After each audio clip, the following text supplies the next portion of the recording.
Welcome, brothers and sisters, friends and family.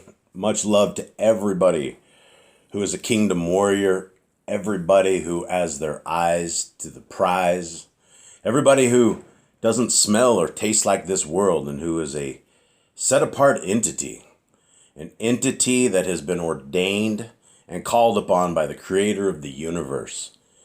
And what a responsibility that all of us have as created entities that have been given imaginable brain power, fingers of articulation that can build and dream and sculpt things, that can turn things on and turn things off, 2 legs that are able to stand us up and to move us around and to walk from point A to point B.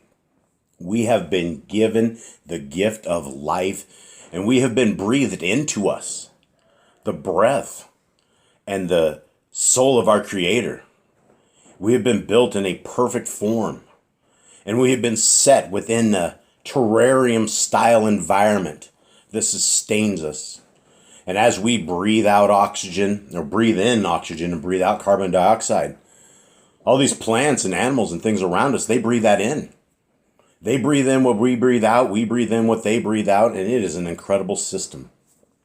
It's an incredible design, obviously created by an incredible designer who has loved us so much that before us, he has presented us with a instructional set of guidelines. He says, starting on page 1 of the most incredible scriptures that you can ever find anywhere, this is what we're reading from is the Yah Scriptures, but on page 1 of any scriptures anywhere, we start learning the heart, the mind, and the soul of our Creator. We start and we understand by his instructions to his people, we can glean and we can understand and we can get knowledge and understand that all of those instructions are good instructions. All of these instructions that our Creator has given to us are things of extreme value.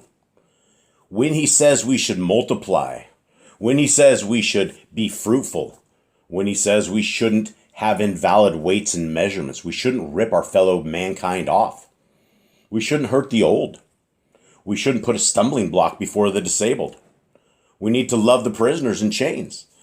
We have all of these amazing, incredible commands that are within scriptures, but then we have an entire lie concept that we have been given, and they give it a name called religion.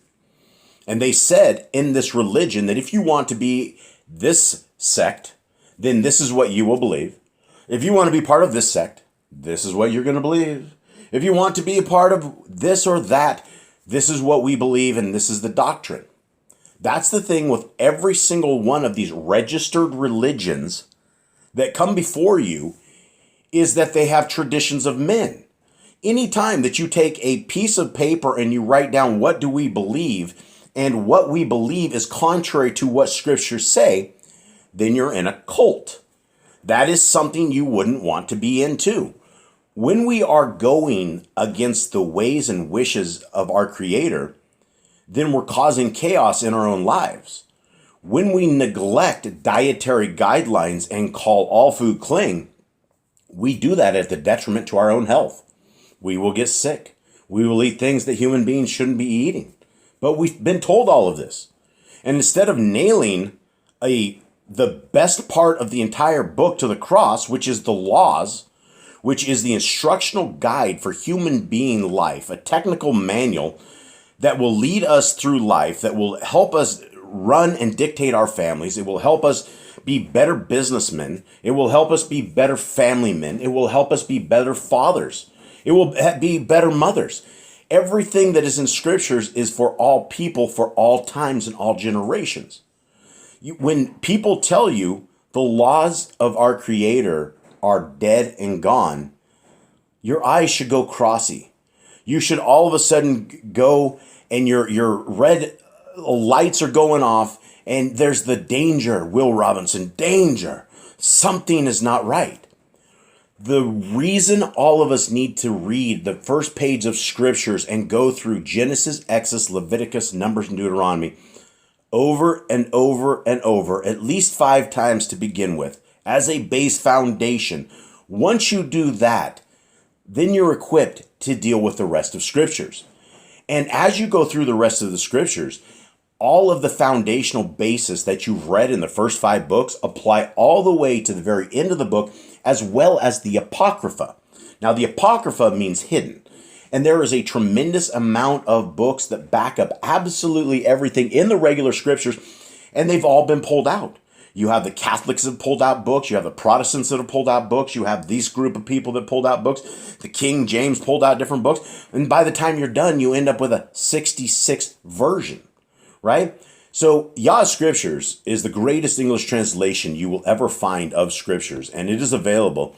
And currently it is in print. It is a limited edition print. It is large print so that you are able to see your scriptures and read without hindering your eyes. This is the largest version of scriptures that you will find anywhere, and it contains 103 books. It has all of the regular 66, along with all of the rest of the hidden books that have been pulled out. And along with that, it has the name of our Creator, and it's restored. So instead of the pagan name God, you now have Yahuwah. Now, that's not even the least of it. You have right here, you have the name of our Messiah, Yahushua, Yeshua. I don't think there's any reason to argue at this point when we can see it in Paleo-Hebrew because we know what it is, right? This is what you get in Yah Scriptures. And what we are able to do with Yah Scriptures is we're able to get a scriptures into our brothers and sisters in the U.S. prison system for everyone that people are able to get. And so the value in getting what I consider the greatest English translation ever is that you're able to help us help those in chains. Now, you can get this absolutely free, and the version we're reading out of right here is absolutely free of charge on yahscriptures.com. This is the Google version. Works on tablets, phones, anything Google Android style. At yahscriptures.com/downloads is where you can also get the eSword modules. You can also get several other various formats that are available, all free of charge. And so you can follow along with this. And what we're reading out of right here, we're reading out of the very last book of the Yah Scriptures. That's the book of Khalidi. And we finally made it out of chapter 9 for all of you guys who've been reading along with us. I think we're going to make a little faster tracks here in 10 because last chapter we were talking a tremendous amount what Messiah was talking about. Here we're in a little bit of a story mode for the first little bit. And so this is one of these books that should be probably Matthew, Mark, Luke, John, Khalidi, because this follows in the exact timeline. It goes all the way through to execution as well, to when they hang him on a stake, our Messiah. And so this is yet another testament, another testimony of literally the same stuff, a lot of the same stories, but we can glimmer and get a ton more out of it. So with that, let us begin. And again, much love to everybody out there. Thank you again for everybody who's hanging out and who does these readings. A lot of family out there, and we really appreciate all of you guys. And to everybody who's gotten Yah Scriptures, thank you guys so much for helping us out with this vision, with this ministry, and trying to get these scriptures into prisons. Okay, and have a correct, legitimate copy of scriptures into the assembly. Here we go. Chapter 10, verse 1. Some days later, Yahushua was in another place. And for those who do not know who Yahushua is, that's our Messiah. The letter J was an invention into the 1500s, which is why in the 1611 it went from IESUS, which is what they had our Messiah's name, which is, it literally says ISIS. And then they took it to Jesus, which is, son of Zeus. And then people will throw daggers at you when you try to tell them that the name is not Jesus. But I don't think that's a salvation issue, but I think it's something that when we're looking and trying to figure out scriptures and understand it, we want to get as close to the correct truth as possible. So, some days later, Yahushua was in another place with about 60 Talmidim, which are disciples, one of whom said to him, "There is Yahushua, the faster, who claims to be Hamashiach of Elohim, and Yosef, who proclaims deliverance by the sword, while many say the enlightener and deliverer are two men." The gale of words makes it difficult to get a bearing on the harbor entrance. All right.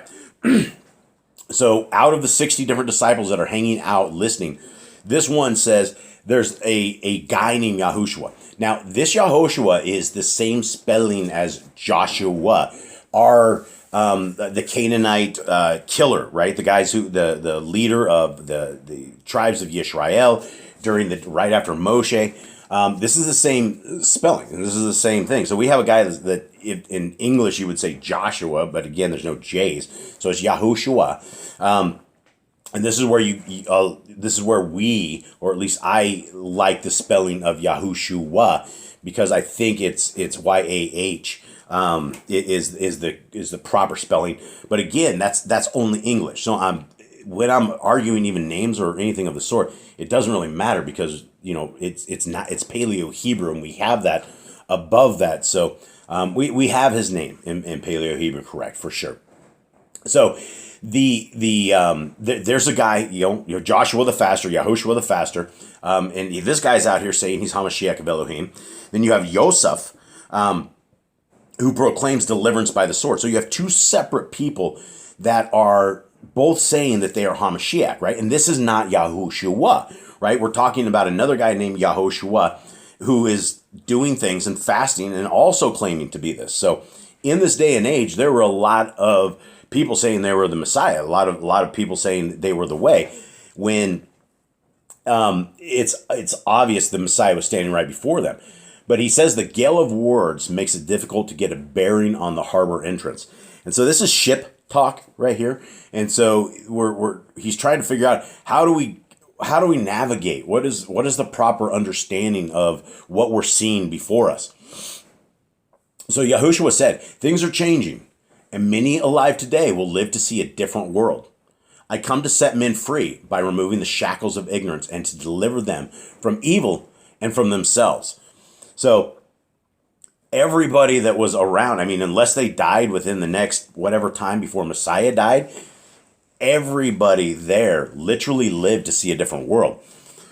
After the death, burial, and resurrection of our Messiah, and that veil on the temple being ripped, and the entire Levitical priesthood basically shifting away from man, shifting out of the hands of man into the hands of our Creator and the hands of his Son. That is what, people probably didn't realize it, and it probably took years and years and years, and we're lucky enough to be preserved to be able to see all these great words and stories together to figure this stuff out. But Messiah is very, very honest, and what he's doing is the shackles of ignorance is the same thing that I would consider these cults, these so-called religions. When we have a doctrine of man that is governing our life and is contrary to what scriptures are, that is shackles of ignorance. We just can't get past it. That's why people will scoff at you. And on YouTube, Christians scoff at us all the time. It's like they will come by and they will defend the love of the pork. They will defend the love of Sunday worshiping the day of the sun, Sol Victus. And it's just, they laugh. They scoff at you like they have the answers. And I used to have those same answers, right? When I was in the cult of Christianity, I was saving people all the time. I don't know how many people I probably sent to hell by being a good Christian and just ministering the Christian way, right? The Romans road to Christ, a system of salvation that doesn't really exist in scriptures. It doesn't exist at all. And it's sad. It's sad, the stuff that I did in my past, that I led men so far astray by being in that cult, because for any of us that have come out of it, you understand that our mission is just like in Jehovah's Witnesses, right? When the people come out of Jehovah's Witnesses, they're like, yeah, this is definitely a cult. They knew that they couldn't say things outside of the norm or they would be kicked out of various things. And you can't go into a Christian church. You can't say things like the laws of our Creator are good. They'll like mock you and kick you out. And they're like, this is not for you. Get out of here. So that's just shackles of ignorance, right? Continuing on 3. Hearing this, many of the Talmudim left, and Yahushua said to those who remained beside him, do you also wish to go your way? So we know that there was around 60, right? 60 people that were sitting there, and Messiah says things that probably trips them up, right? Saying things like removing the shackles of ignorance. A lot of these guys that were seeking him probably didn't think they were ignorant. A lot of us don't even know we're ignorant, right? Coming out of religion, we think we know it all. And then when we try to back it up, what we know, all we can do is go to some preacher guy who just breaks out Paul, right? Laws are no more. Paul's letter to a people that is not you, to a time that is not yours, replying to a letter you didn't write, and we don't even know what they wrote. And so it's crazy people put doctrine to that, but here we are. Now, lots of people left, right? His people all left. Kepha, Peter, answered, for all. Adonai, your teachings excel those of others, for they carry the hope of eternal life. Kai, we believe you to be the chosen messenger of Yahuwah who speaks with his voice. We accept what you say because it responds to the yearnings of our hearts. Yahushua said, we all make mistakes, and though I have chosen unwisely with others, I have not been mistaken with you. These are some things that, we get stuff out of the book of Khalidi that we don't get out of other books. There's a lot of stuff like we don't know a lot of the personality of our Messiah. We know his love for humanity. We know his love for the Torah, for his Talmidim, for all of his disciples. We know certain things, but here we hear the human side of him, right? We all make mistakes, and though I have chosen unwisely with others, I have not been mistaken with you. This is the Creator's plan made flesh. This was having the Creator's Son live a life as troubled as humans live, and not having a edge, right? He didn't have an edge because he's the Son of the Most High. The edge that he had is because he knew he knew the Torah, but that did not help his life, right? Obviously, we can sit back and it's incredible to hear Messiah talking about, there were 60 people that were just there, and he made a mistake. He made a mistake through that. And, there's nothing in the Torah that you can't make a mistake, right? As humans, we make mistakes all the time. And it's not breaking Torah. It's just us learning and figuring things out. And I just found that very fascinating, that this was a personification of the humanness in our Messiah. Continuing on 6. Yahushua did not proclaim himself to the people according to their understanding, and devoted much time to the teaching of the Talmidim. This concerned mainly the coming rule of the Elohim. But to 12, he taught many hidden things, for there was knowledge suitable only for a few. And if only you could have been a fly on the wall, as you could sit here and listen to the stuff that our Messiah was telling the people that understood. And it's clear through the life of our Messiah when he ran parables everywhere. People don't get it. And I am one of these people that will spit it too straight, too hard, and people either get it and take it, or they reject it and they get angry and they want to fight. I just keep it real. Messiah had a way of keeping it real with telling stories, things that people are able to unravel in their mind, that hopefully can unlock their eyes and open their ears so that they can truly see things.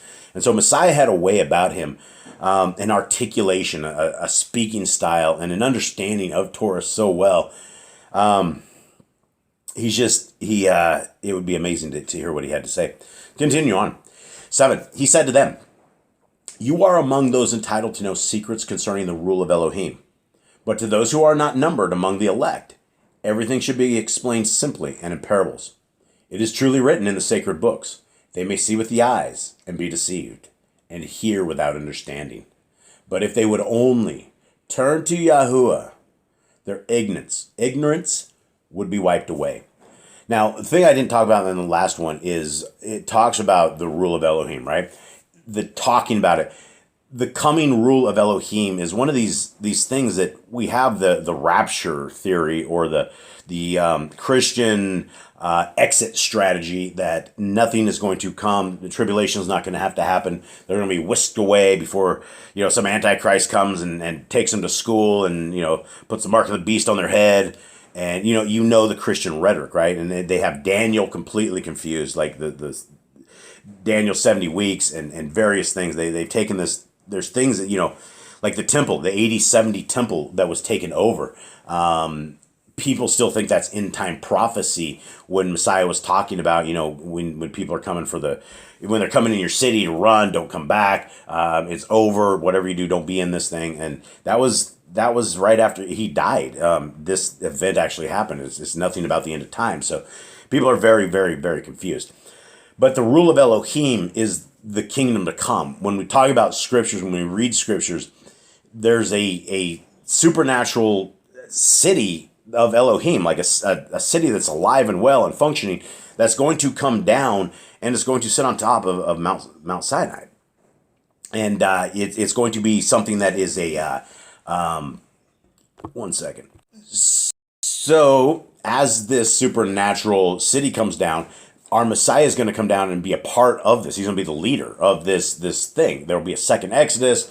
There'll be all sorts of stuff. The scriptures talks about all of this, and it comes at the end of 6,000 years, right? And it could be in this lifetime or the next lifetime, but we're getting to the end of it. It's definitely not many, many, many lifetimes. So wherever it is, the coming rule of Elohim is on its way.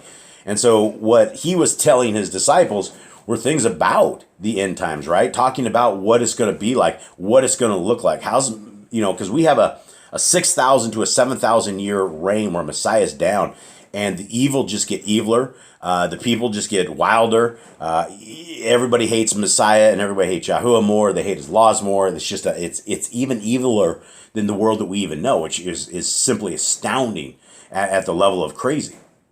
So, continuing on, and again, he reiterated here about the parables, and some people just weren't ready to hear things, straight up. The last piece of this right here, when he says, they may see with their eyes and be deceived and hear without understanding, but if they would only turn to Yahuwah, their ignorance to be wiped away. Well, that's the question. How do you turn to Yahuwah, right?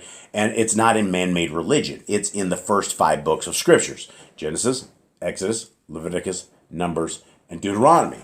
It is in those 5 books that we learn the ways of our Creator. We learn what His instructions are for us and for our families and for everything. And when we start walking this for real, and it's not just a read it, and it's a read it. It's Shema. It's hear and obey, right? It's why we go over the Torah laws every Shabbat, right? If you come to our channel on Shabbat, it's around 11 o'clock. We will be reading through all the laws, statutes, and commands, about 158.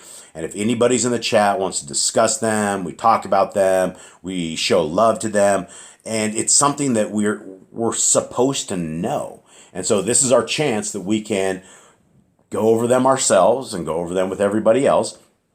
And those are the things that if we apply to our lives, our Creator puts us into what is called a covenant. We become a covenant people. Hebrews 8 applies to us when we are in covenant. Jeremiah 30 and 31 applies to us, right? Which is the setting of Hebrews 8. So let's continue on. How have we done so far? 23, we're doing good. 8, making tracks, folks. Okay, then Yahushua appointed the 12 as emissaries to go out among the people and proclaim the things he had said. The 12 were Shimon, renamed Kepha, Yaakov, and Yochanan, sons of thunder, Andri, Serendidis, Philippos, Bardrush, and Bartholomew the stranger, Mattheyahu the Luite, Toma, son of Jonas, Thaddeus, called Lebios before he came, Jacob, son of Alphaeus, Yahuda of Kerioth, and Shimon of Canaan, the Zealot. So there's the people right there. Kind of different naming on some of these guys, but it gives you sons of thunder, or interesting stuff we have not heard before. Okay, 9. Yahushua sent them out with these instructions. Avoid Shomeron towns. Keep away from places where the people are being stirred up for strife, but go to the Yahudim wherever they are to be found.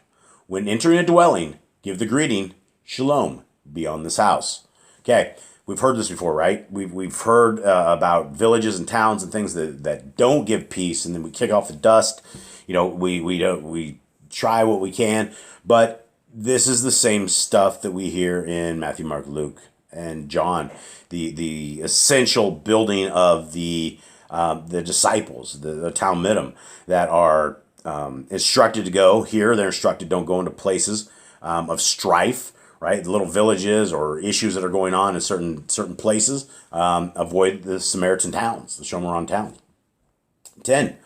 I know that you are being sent like sheep delivered to the wolves, for you do not bear the message expected by the people. So be careful, always alert, cunning as serpents and harmless as doves. Same message for all of us today, right? We are delivered to the wolves. If you ever want to have a pack of wolves laugh at you, talk to a whole bunch of Christians. Sit there and tell people the laws are no good. You will have a pack of if you tell the people of Christianity the laws are amazing, that are simply amazing, they will turn that around and say they are no good, and the wolf pack will take you to school. It doesn't matter. You're in Christianity. You're just programmed to have the laws being done away with. Like you're not very grateful to our Creator for anything because you don't give a rip what His laws are.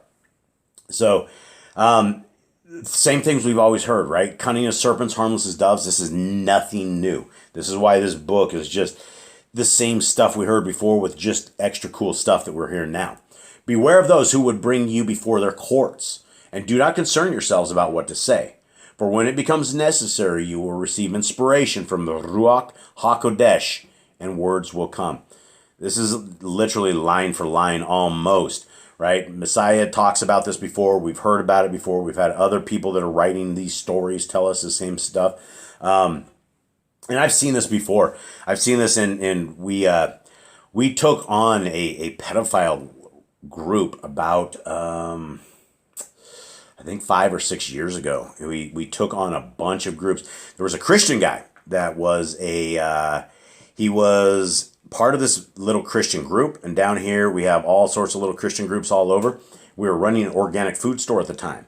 And so this little Christian group, they went and knew about this guy who was teaching in their little Sunday school thing that he had basically a boy. The kid was, at the time he was 14, 15, and everybody knew about that, and everybody in this church group had grown up with this child, and they now knew that this guy who was openly basically gay had a child, and they knew it. Well, this guy ended up getting beat to death, like literally viciously beat to death, and like 9 of these people in this Christian group all pointed to this kid who literally had been trafficked to him.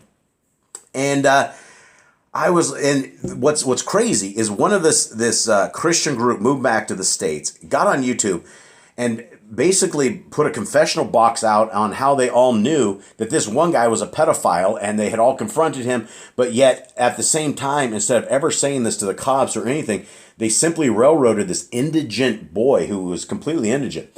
So we went and got the kid an attorney and got a couple of us who were like Torah keepers down here. And we spent $15,000 because he had murder charges on him, and he was underage. So that made things even more difficult. And so they ended up not getting him for murder, but they ended up because he ended up with some sort of cash that this old man had given to him when he was married to the man.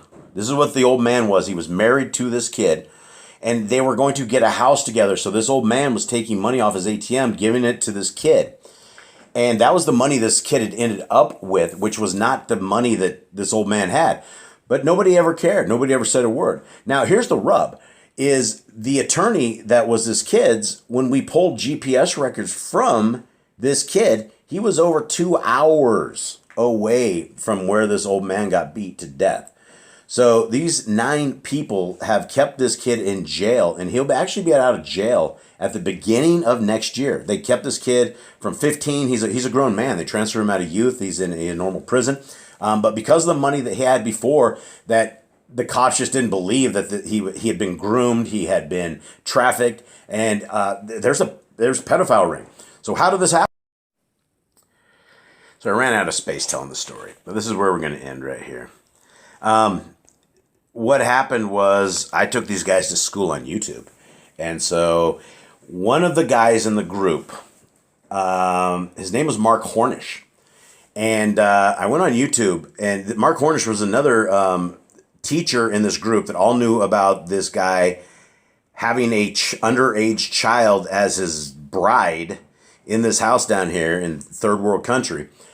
Now, Mark Hornish, I went on YouTube and I said Mark Hornish was a demon. And I said, this guy knew all about this. And so there was like 100 Christians that were in this group that all of a sudden blackballed us. They didn't want anything to do with us. And we weren't part of the Christian group anyway. But we used to have organic food. We used to do computer work for them. And they all of a sudden, because we went on the attack against them, obviously they didn't want to hire us for anything, which we didn't care because we didn't want their Gentile funds. So going on with this Mark Hornish guy, Mark Hornish went and did a lawsuit against me for $100,000 for calling him a demon on YouTube. Now, this went on I had to get an attorney for myself as well. And good thing down in third world countries, they're a lot cheaper. But what happened was he went on for a long time. And then all of a sudden it disappeared for a while. We didn't know what was going on. And we were fighting for this other kid at the same time. So they were trying to silence us with this lawsuit. And then one morning, about 6 o'clock, I hear a whole bunch of trucks, and we live way out in the middle of the jungle. And I told my wife, sounds like they're probably coming for me.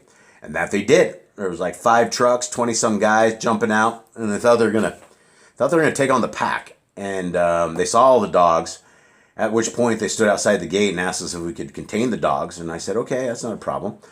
And so anyway, they came and they tossed my house. They tossed everything, everywhere. Wedding dress that I hadn't seen in 25 years. My wife flying from the cedar dress all over. They were trying to find absolutely everything. They walked away with nothing. They walked away with nothing. And as they were leaving, I gave them all. I had a box of Bibles, and I ended up, after they trashed my house and did all that stuff, I ended up giving them Bibles, and they were so ashamed. They all looked completely down on the ground. And these Bibles were in Spanish. They were old King James Spanish Bibles I was giving away back in the days. They all looked really, really sad and ashamed that they had just done this pile of trash because they had produced a fake warrant. And you see, I was out in the middle of the jungle. We don't shoot things out here. We haven't. What the warrant said is that we were out here shooting guns and firing weapons all times of the night and making a ruckus, and all the neighbors are scared. Thing is, we don't have any neighbors. And the thing is, the only 2 neighbors we have within whatever distance are friends of ours that always come down for water and things when they don't have water because we have wells and they don't. So anyway, it was a complete setup, and it came from this group of 100+ Christian group. And so here, let's go back a little bit. Let's talk about Mark Hornish. So anyway, we didn't hear anything from Mark Hornish for a while, right? And then we thought it was over, and then all of a sudden he came back and with a fury and started suing us again for me calling him a demon on YouTube, again trying to shut us down. So Mark Hornish is walking down the road, right? And all of a sudden, homeboy has a heart attack, falls straight on his face, cracks his face. He's dead, completely dead. This entire Christian group is completely astonished and astounded. And years later, this Christian group told me I owed his wife an apology, Mark Hornish's wife an apology.